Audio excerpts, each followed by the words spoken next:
35 years after America was torn apart by the 58,000 U.S. troops killed in the Vietnam War, today President Bush reopened the wounds.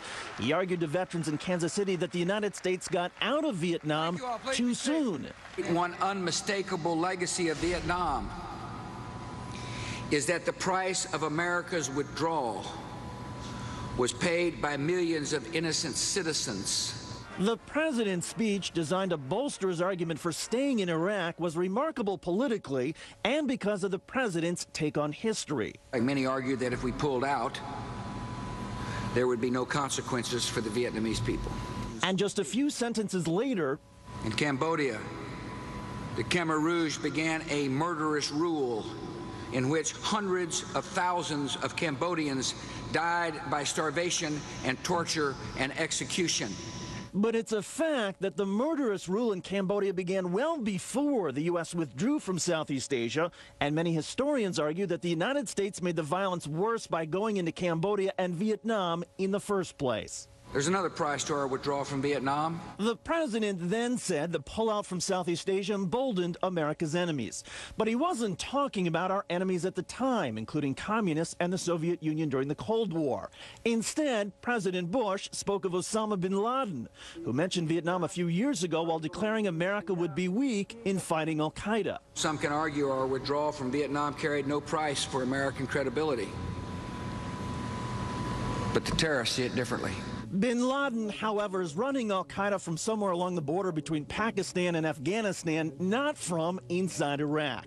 Furthermore, the president's argument today is at odds with his view of the Iraq War a few years ago. A year into the war, as the insurgency was growing and the U.S. death toll was rising. How do you answer the Vietnam comparison? Yeah, I think the analogy is false. I also happen to think that analogy sends the wrong message to our troops and sends the wrong message to the enemy. In just 4 weeks, President Bush will deliver his report to Congress on the progress the administration sees in Iraq.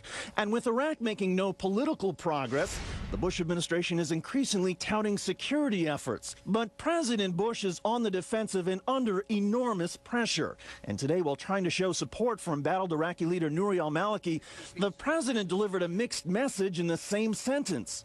Prime Minister Maliki is a good guy, a good man, with a difficult job, and I support him. And it's not up to the politicians in Washington, D.C. to say whether he will remain in his position.